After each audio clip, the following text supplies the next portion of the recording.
In this king and pawn versus king and rook example, we're going to be looking at two positions.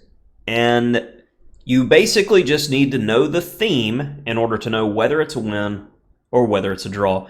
And this position comes from the Kramnik-Letko World Championship match, or the unification match. I'm not sure what we're calling it these days. But it is white to move here. And I'd like for you to try to calculate to the end. As this is not a very complex position, it's good to try to see the end of the rainbow. Does the black king have enough time to win the pawn? All right, let's move forward. Hopefully you got your evaluation in mind. So g6, pawn is running. We're going to need to stop it in some way.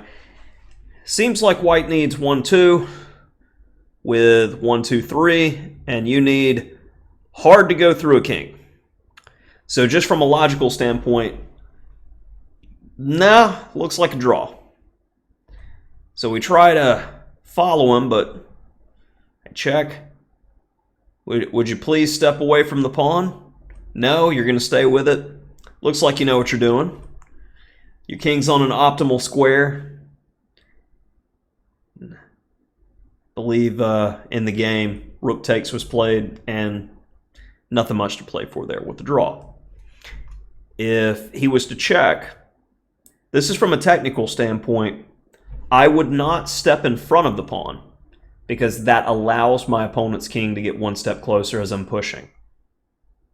I would step on f8, where undoubtedly a perpetual is taking place because, for instance, if king here, push, I am going to make the queen and you're going to have to sack. So perpetual or capture the pawn immediately. A draw, or a draw. So let's look at the next example. So we changed it just slightly. Just slightly. So what changed?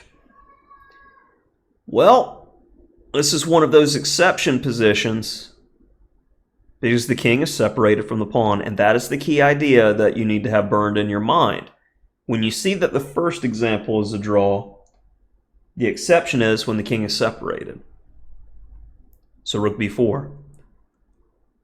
Now let's see it. Say, for instance, if king g3, if he waits, well, our king is coming in and we're fast enough to get there. And if he pushes his pawn, now the pawn is too far away for the king to defend it. So we attack it.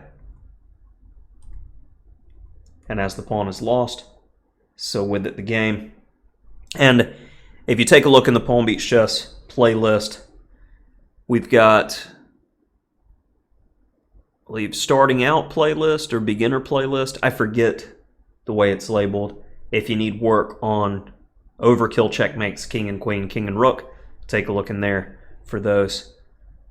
But that'll do it for this quick in-game video. Hopefully you are enjoying the series. If you are, smash that like button, subscribe button.